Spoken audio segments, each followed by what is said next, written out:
जटा लेकर के आए थे, सातों लोक को पार करके ईश्वर में मिलने के लिए आए थे, वो चिन्ह लेकर के आए थे। उस पुरुष ने क्या कहा, इस जन्म में जो भजन करेगा अगले जन्म में उसका मन उत्तम होगा। क्या उत्तम होगा? मन छुछुंदर नहीं होगा, मन चुटकट्टा नहीं होगा। हम लोग बचपन से देख रहे हैं, कुछ लोग चुटकट्टा पैदा होता है, कुछ शांत सुशील गंभीर पैदा होता है। हमारा एक साथी था, चुटकट्टा था।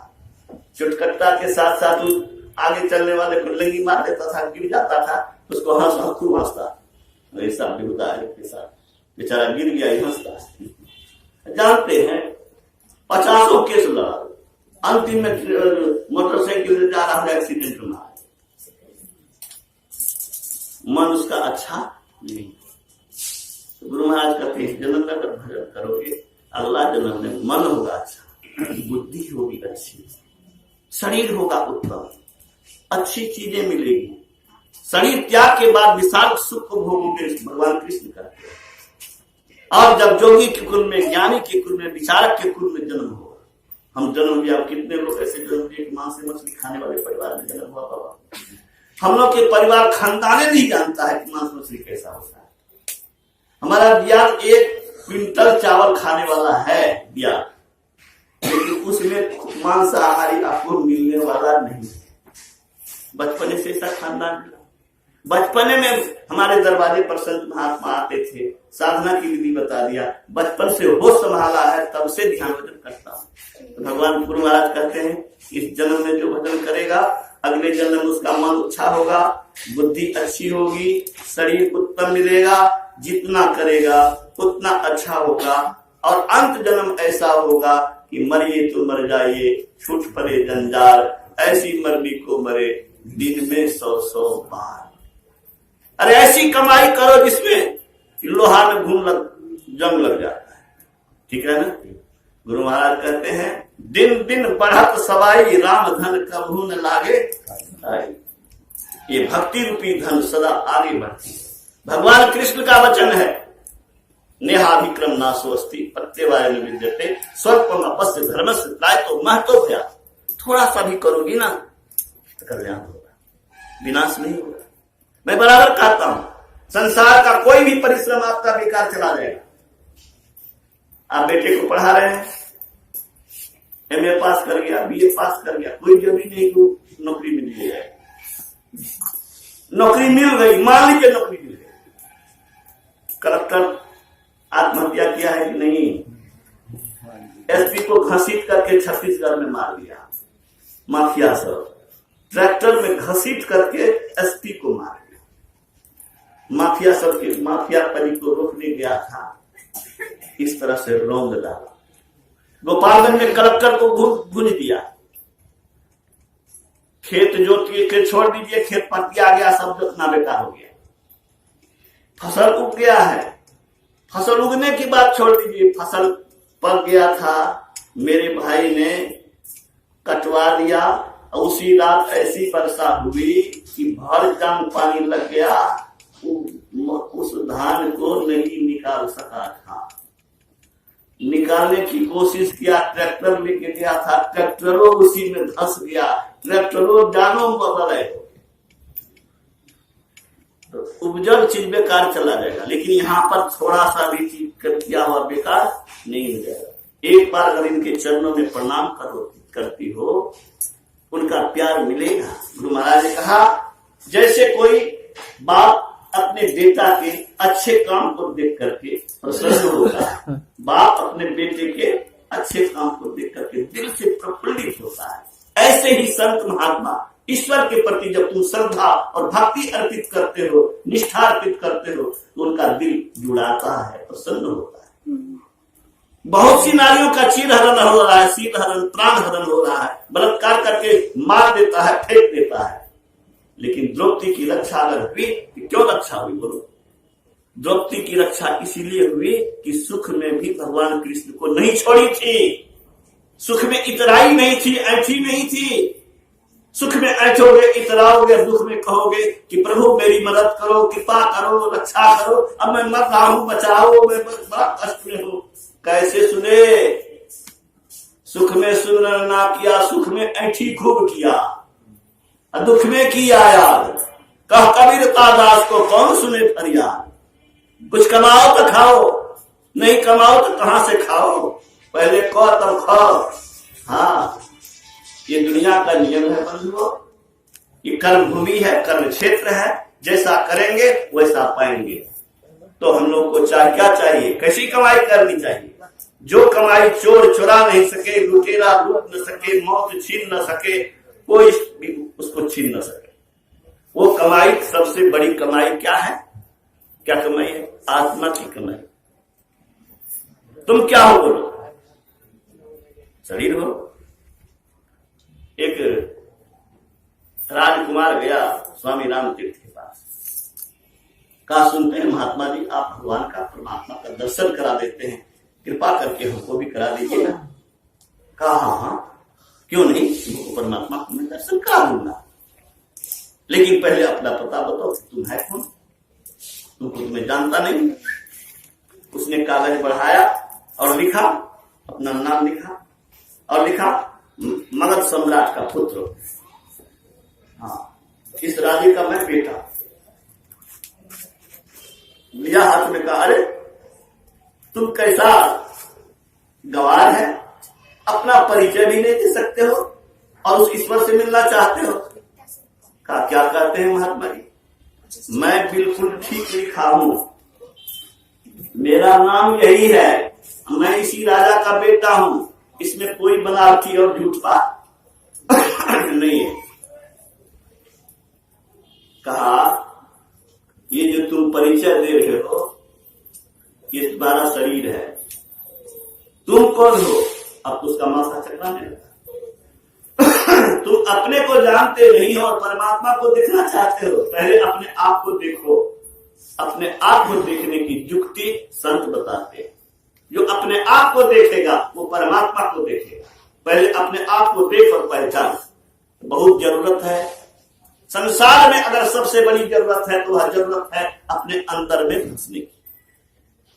तो मैं कह रहा था अपने घट दिए ना बारुए। कबीर साहब ने क्या कहा, अपना काम कैसे होगा बाबा, अपना काम कैसे करेगा, सुन लीजिए कबीर साहब से। आंख बंद करने में अंधकार देखते हैं वहां, उसमें रहने से काम नहीं होगा। अपने घट दिए ना बारुए, दिया जलाओ अंधकार में प्रकाश। कैसे कैसे जलाओ? नाम के तेल सूरत के बाती ब्रह्म अग्नि उदगार। बिना तेल के रोशनी कैसे जलेगा भाई? अब तो बिजली हो गई, कबीर साहब के जमाने में हो सकता है बिजली नहीं हो। तो कहा कि नाम के तेल और सूरत के बाती लगाओ, सूरत लगाओ, और गुरु ने जो मंत्र दिया है उस मंत्र का तेल बनाओ। नाम के तेल सूरत की बाती ब्रह्म अग्नि उदगारू रे। और क्या करो? जगमग ज्योति निहारू मंदिर में, तन मन धन सब बारू रे। गुरु महाराज कहते हैं अंदर में वो प्रकाश ना, बाहर प्रकाश क्या। बाहर के प्रकाश से कुछ काम बनने वाला नहीं है। जब लगी नहीं निज हृदय प्रकाश, क्या मतलब था? जब लगी नहीं निज हृदय प्रकाश, अरु विषय आस मन माही, तब लग तुलसीदास भ्रमत सपने हो सुख नहीं। तब लगी घट जो ये संसार में भटकते रहिए, स्वप्न में भी सुख और चैन और शांति नहीं मिले। यही गुरु महाराज ने कहा अंतर में वो प्रकाश ना, बाहर प्रकाश क्या। और कबीर साहब के आगे कहा झूठी जान जगत की आशा बारंबार पिसा हुए। कहे कबीर सुनो भाई साधो, आपन काज सवार। अपना काम, काम क्या होता है बाबा? काम का मतलब होता है कि एक ऐसी कमाई करें जिस कमाई से हमारा दुख खत्म हो। अब कहिए तो कौन सा काम ऐसा है जिससे दुख खत्म हो जाए? हाँ, भजन के सिवा कोई काम नहीं है जिससे दुख खत्म हो। तो दुख खत्म जो करेंगे, जो जिस काम के द्वारा, वही काम संसार में सबसे श्रेष्ठ काम है। ये सर्वश्रेष्ठ शरीर से सर्वश्रेष्ठ काम करोगे ना? करने का मन है कि नहीं? अगर तुम करने के लिए वचन दे दो तो मैं खुश हो जाऊंगा, तब समझूंगा कि मेरा यहाँ आना सफल हो गया। तो याद रखना, तुम बोले हो गुरु के दरबार में दीक्षा लेना, मांस मछली नहीं खाना, ले लिया है, बहुत अच्छा। लिया है तब गुरु महाराज के सब सुन लो। गुरु गुरु सुखद जापक जन हरत ताप। जो जपेगा उसका ताप नष्ट होगा। सुन रहे हो? क्या नष्ट होगा? ताप। ताप मैंने क्या होता है? ताप मैंने कष्ट होता है। कई तरह का कष्ट है, सुन लो। एक शरीर की बीमारी, ठीक है, दैहिक कष्ट, देह में आग लग जाएगा तो दैहिक कष्ट होगा, बीमारी हो गई तो कष्ट होगा। दैहिक कष्ट, दैविक कष्ट, भौतिक कष्ट, सांप ने डस लिया, आप मर गए। ये भौतिक जीव से जीव होता। बिजली गिर गई, ठीक है, आग लग गई, जल गए, ये दैविकता। और मानसिकता, चिंता में, टेंशन में आदमी सूख जाता है। क्या तो कहते हैं उसको? डिप्रेशन। हाँ, डिप्रेशन। कुछ आदमी ऐसे ऐसे मिलते हैं कि आप नहीं बच पैसा, हम तो आप बोला हो, गैस परेशान कर, हम तो बस इतने कम है। हम कहते हैं एक बात याद रखिए, चिंता जितना करिएगा उतना बीमारी और बढ़ेगा। बुलंद रहिए, बेसी से बेसी यही लोग मर जाएंगे तो मर जाएंगे। जब तक है जिंदा, कौन जिंदा मरने के लिए, कौन जिंदा रहने के लिए आया? मरना तो सबको है, तो मरने से डर क्या? जब तक शरीर है तब तक अच्छी कमाई कर लो।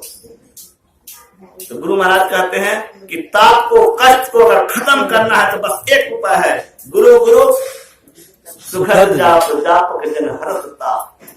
जो जपेगा उसका सभी ताप नष्ट होगा। गुरु ही सुख रूप अमित गुरु। गुरु गुरु सब जाप भूप, अनुपम सत शांति रूप, उपमा में अति अनुपदायक फल चारे। क्या मिलने वाला है? धर्म, चारों फल मिलेगा। क्या क्या मिलेगा? धर्म, अर्थ, काम, मोक्ष। धन्यवाद। धर्म, अर्थ, काम और मोक्ष। दुनिया में कोई चीज ऐसी नहीं है जो उसको नसीब नहीं होगा। ये गुरु महाराज लिखे। क्या वचन झूठा हो जाएगा? सृष्टि टल जाएगी, सूर्य पश्चिम उग जाएगा, संभव है, लेकिन संत में ही का वचन मिथ्या हो, ये हरगिज मैं नहीं मान सकता। सूर्य अंधेरा हो जाएगा, एक दिन सूर्य की मृत्यु हो जाएगी, यह संभव है, लेकिन महर्षि में ही की मृत्यु कभी होगी, ये मैं नहीं मान सकता। मैं जानता हूं कि सूर्य की जिस दिन हाइड्रोजन समाप्त होगी भंडार, उस दिन वह हीलियम में परिवर्तन की क्षमता नहीं रखेगा और उस दिन सूर्य इस भूमंडल को प्रकाश नहीं दे पाएगा। उसका भी ईंधन खत्म होने वाला है, लेकिन इस आत्मा का ईंधन कभी भी खत्म होने वाला नहीं है। इसने आत्मा को अपने मुक्त करा लिया, वह स्वतंत्र है, वह ईश्वर स्वरूप है। इस काम में जो लगे हुए हैं तो जान लीजिए कि मैं जब बीमार था, मैं जब लाचार था, मेरा 20 किलो वजन घट गया था। मेरे को देख करके ये रोने लगा। मुझे याद है कि मेरा प्यार पुत्रवत है, मेरे लिए आंसू बहाता था। कितने लोग मुझको देख करके रोने लगते थे, कितने सत्संग प्रेमी रोने लगते थे। यहां बैठी हुई ये भी गई थी, ये भी मैं उसको देख करके रो रही थी। और उस अवस्था में मैं घबराता नहीं था। मैं कहता था गुरु महाराज 65 के लगभग जी चुके हैं और 10-20 वर्ष जिएंगे या नहीं जिएंगे इससे क्या मतलब है? 20 वर्ष और ये जिए जाएंगे तो क्या हो जाएगा, नहीं जिएंगे तो क्या होगा? आपके चरण में मेरा चित्त लगा रहे और शरीर त्यागने के लिए मैं अभी तैयार हूं। और मैं बैठ जाता था, लेट जाता था, बैठ नहीं सकता था तो लेट जाता और सुषुम्ना में अपने सूरत को स्थिर करके जप करता था और मन को कहता था, मूर्ख मत बनो, इससे अच्छी कोई कमाई तुम नहीं कर सकते हो। गुरु महाराज ने लिखा है, गुरु गुरु सुखद जापक जन। सुषुम्ना में अपने सूरत को केंद्रित करके मन को जप में लगा करके आह्वान करता था और उनके चरणों में अपने चित्त को जोड़ता था और हमेशा संसार से जाने के लिए तैयार था। और आज देखिए मेरी बम्बमी है, इस तरह की आवाज थी, रामचंद्र हो गए थे। भीषण से भीषण संकट, किसी डॉक्टर को पता नहीं चल सका। कहता था गैस्ट्रिक है, कोई दे दिया क्या हमको डिप्रेशन का दे दिया डलोर। वो दवाई जब खाए तो हम रात में बेचैन हो गए। तो हमारे नजदीकी लोगों ने कहा अच्छा एक दिन पहला दिन थी, 1-2 दिन खाइयो ना, 2-3 दिन बेचैनी पड़ती है, हम कहीं ना हम नहीं खाएंगे, ये खाने से हम लगता है जल्दी मर जाएंगे। आप लोग हमको मत दौड़ डालिए और कुछ नहीं खाए, खाली अपना जो ये इसको हम स्पिरिचुअल थेरेपी कहते हैं, ठीक है। Natural therapy, homeopathic therapy, acupressure therapy, Ayurvedic therapy बाबा, स्पिरिचुअल थेरेपी, कोनो थेरेपी हमने छोड़िए, सब थेरेपी करते रहिए। और गुरु महाराज के पास आया हंस के बीच में छी, किसी के जीवन में ऐसे क्षण आ सकते हैं, यही जीवन है। इसीलिए ये बीमारी में भी, कष्ट में भी, बीमारी और कष्ट की स्थिति में भी आप अगर उनसे जुड़े हुए हैं, आप भीतर से बेचैन नहीं होंगे, आप दुख में भी घबराएंगे नहीं। ये बहुत बड़ी विद्या है, आध्यात्मिक विद्या। ये विद्या से बढ़ के कोई विद्या नहीं, इस दान से बढ़ के कोई दान नहीं।